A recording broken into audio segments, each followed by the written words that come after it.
नमस्कार प्यारे विद्यार्थियों, आज हम चर्चा करेंगे कि यदि आप सीबीएसई या हरियाणा बोर्ड या और भी कोई स्टेट बोर्ड में वोकेशनल एजुकेशन से रिलेटेड 10th और 12th का एग्जाम देने जा रहे हैं तो आपको कौन से पॉइंट्स फाइनल एग्जाम में ध्यान में रखने हैं जिससे कि आपकी जो मेहनत है उसका आपको पूरा लाभ मिल सके। तो वन बाय वन सभी स्टूडेंट्स ने इस वीडियो को बड़े ध्यान से सुनना है। तो चलिए शुरू करते हैं। सबसे पहले आपका जो 10th और 12th का जो एग्ज़ाम होगा उसमें आपने जो आंसर की आपकी बुकलेट है यदि वो OMR के फॉर्म में आती है, हो सकता है कि स्टेट बोर्ड में या सीबीएसई में किसी क्लास में यदि OMR ना हो तो, और यदि OMR आपकी है सीबीएसई में मोस्टली आपको OMR मिलेगी।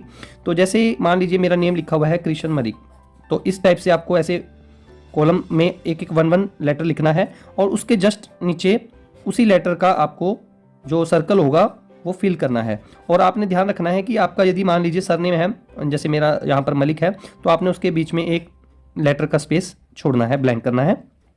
और जो आपका फ्रंट पेज रहेगा जो आपकी आंसर बुकलेट का, वो आपने कंप्लीटली फिल करना है। वहाँ पर आपने केयरफुली ये देखना है कि आपका रोल नंबर केयरफुली फिल होना चाहिए, उसमें कोई मिस्टेक नहीं होनी चाहिए। और जो आपके एग्जाम का कोड है, जैसे कोड्स आते हैं तो उसमें अपने ध्यान रखना है, कुछ वोकेशनल एग्जाम्स के कोड भी आते हैं और कुछ के कॉमन भी एग्जाम होता है, तो कोड का आपने उसको कंप्लीटली वहाँ पर केयरफुली फिल करना है।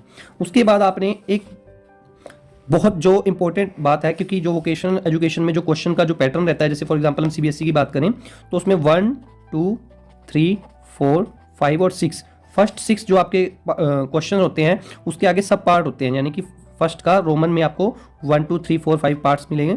तो उसका जो एक्चुअल नंबर है क्वेश्चन का आपने वही लिखना है। फॉर एग्जांपल आप फर्स्ट पार्ट करने जा रहे हैं तो आपको उसमें ऐसे लिखना है आंसर फर्स्ट का फर्स्ट पार्ट है। मान लीजिए आपको फर्स्ट में इस टाइप से मिल जाए आपको क्वेश्चन कि मान लीजिए आपको 4th क्वेश्चन है और उसमें आपको एनी 4 करने हैं और टोटल 6 दिए गए हैं आपको। तो उसमें से आपने मान लीजिए पहला फर्स्ट कर लिया है, फिर उसके बाद सेकंड कर लिया है, फिर उसके बाद 4th कर लिया। अब आपको 4th नहीं पता इसमें से कौन सा आप अटैम्प्ट करेंगे, अभी आपको ध्यान में नहीं आ रहा है तो आप उसको छोड़ना चाहें। लेकिन मेरा सजेशन ये रहेगा कि आपने उसका स्पेस, क्योंकि जो ऑब्जेक्टिव क्वेश्चन होते हैं वो 1 लाइन या 1 वर्ड के होते हैं, तो उसमें आपने क्या करना है कि जैसे 1 to 4 के हिसाब से आपने यहाँ पर 2 लाइन्स अपनी ब्लैंक छोड़ देनी है कि जैसे ही आप आगे का क्वेश्चन कर रहे होंगे और आपको जब याद आ जाएगा या लास्ट में आपने उसको अटैम्प्ट करना है, तो आपने 4th के जितने भी सब पार्ट हैं वो सभी एक प्लेस पे करने हैं। क्योंकि जब एग्जामिनर चेक करते हैं तो वो पूरे का पूरा जो 4th पोर्शन होता है, इसके मान लीजिए ये 4th पॉइंट है तो इसके पूरे मार्क्स ही इंक्लूड किए जाते हैं। यदि कहीं और जगह पर जाकर कर दिया इसका क्वेश्चन का जो सोल्यूशन है तो वहां पर हो सकता है वो काउंट ना हो पाए आपका, और हो सकता है आपकी मेहनत बेकार जाए।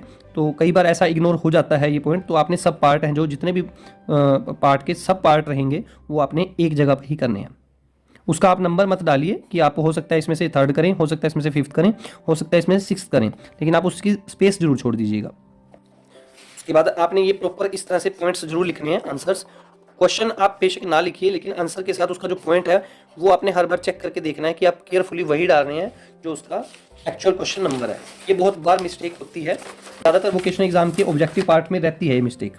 उसके बाद आपने मान लीजिए कोई पॉइंट्स लिखे हैं आपने, और कई बार हम क्या करते हैं कि मान लीजिए उसके बारे में पूछा है कि आप इसके भागों के नाम बताएं या इसके पार्ट्स के नेम बताएं, कोई भी एक पार्ट है। जैसे फॉर एग्जांपल आपको कह दिया जाए कि कूलिंग सिस्टम में कौन कौन से पार्ट्स होते हैं उसके नाम बताएं। फॉर एग्जांपल हम यदि ऑटोमोटिव की बात करें तो आप उसके पार्ट्स लिखने लगे तो हम सबसे पहले एडवांस में ही उसके पॉइंट्स डाल देते हैं। तो उसमें क्या होता है कि मान लीजिए हमने एडवांस में 8 पॉइंट डाल दिए और हमें 7 तक आते हैं, याद आ गए, और 8th हमें याद नहीं आ रहा, लेकिन हमें 8 पॉइंट डाल दिया और उसको छोड़ दिया कि जब याद आ जाएगा तो लिख देंगे। तो हमने एक एग्जाम से एग्जामिनर के लिए अपने आप ही क्लू छोड़ दिया कि हमने इसको अधूरा किया है, तो वो यहाँ पर क्वेश्चन मार्क लगा देगा। तो आपने ऐसा नहीं करना, एडवांस में लिखना, जितने पॉइंट आपको याद आते जाएं उसके पॉइंट लिखते जाएं और बाकी उसको एडवांस में पॉइंट मत लिखिएगा। उसके बाद आपको पता होना चाहिए कि स्किल सब्जेक्ट का 50 to 60 मार्क्स का एग्जाम होता है। 10th का जो होता है 50 मार्क्स का होता है, 9th का भी, और 12th का जो आपका 60 मार्क्स का होता है सीबीएसई की बात करें। और ऐसे ही स्टेट बोर्ड के भी अलग अलग नॉर्म्स होते होंगे। किसी स्टेट में, यदि आप किसी और स्टेट में, हरियाणा में देख रहे हैं तो हरियाणा में तो 60 मार्क्स का ही होता है एग्जाम। यदि आप किसी और स्टेट में देख रहे हैं तो उसमें आप देख लीजिएगा आपकी स्टेट का क्या पैटर्न है। तो 50 to 60 की रेंज में रहता है। तो उसका जो टाइम पीरियड रहेगा वो 2.5 आवर रहेगा। तो उसमें आपने अपना एग्जाम 2 आवर्स में कंप्लीट करने का टारगेट रखना है कि आपका मैक्सिमम 2 आवर्स में कंप्लीट हो जाए। जो हाफ एन आवर रहेगा उसमें आपने वो पॉइंट्स देखने हैं कि किसी पार्ट का सब पार्ट मैंने ब्लैंक तो नहीं छोड़ दिया, और जितने उन्होंने कहे हैं कि अटैम्प्ट एनी 4, तो उसमें मैंने अटैम्प्ट एनी 4 कर दिए हैं या नहीं। यदि कोई एक उसमें क्वेश्चन रहता है तो आपने उसमें से जो 3 पार्ट में से कोई एक चुनना है, वो हल करने की कोशिश करनी है। उसके बाद last 30 minutes you have to recheck all question and ensure that you have attempted all subject और सब पार्ट्स, यानी कि आपने यही इंश्योर करना है कि आपने सब पार्ट्स कर लिए हैं।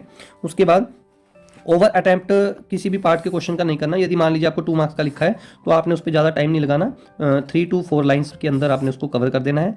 वर्ड्स की लिमिट होनी चाहिए, क्योंकि ज़्यादा आप एक्सप्लेन करेंगे तो आपके दूसरे क्वेश्चंस का टाइम वेस्ट होगा।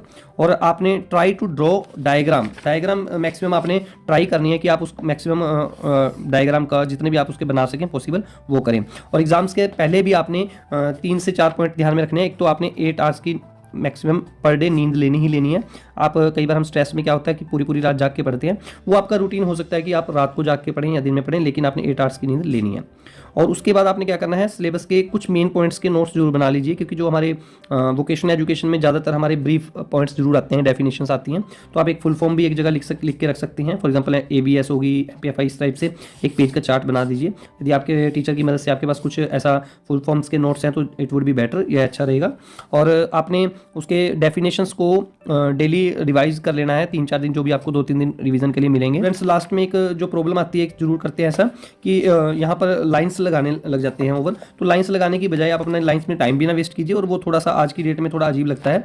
आपने क्या करना है, जो आपका मान लीजिए ये आपका एग्जाम्स का पूरा पेजेस का सेट है, तो आप इसको एक अंदाजे से पूरे के पूरे सेट को इतना ऐसे करके प्रेस कर लीजिएगा। प्रेस करके फिर सीधा कर, तो ये सभी पेजेस पे इतनी लाइंस का एक इंप्रेशन पड़ गया। ऐसे ही आपने इधर भी करना है, इधर भी आप ऐसे कर लीजिए। तो ऐसे ही देखिए सभी पेजेस पे जितने पेजेस का आपका सेट होगा उस पे इसका इंप्रेशन पड़ गया। तो आप इसके बीच में लिखना स्टार्ट कर दीजिए, तो आपका ये अपने आप ही जस्टिफाइड एरिया बनता चला जाएगा।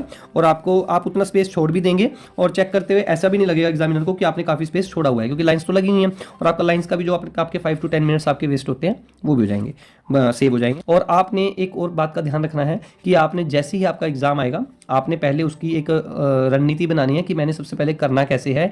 तो सबसे पहले आपने उसको रीड करना है 5 to 10 मिनट्स, पूरे एग्जाम को थ्रूली चेक करना है कि इसमें से कौन से ऐसे क्वेश्चन है जो मुझे मोस्टली आते हैं और कौन से ऐसे क्वेश्चन है जो मुझे कम आते हैं। तो आपने स्टार्टिंग उनसे करनी है जो आपको अच्छी तरह से आते हैं, वो वाला पोर्शन उठा लेना है आपने।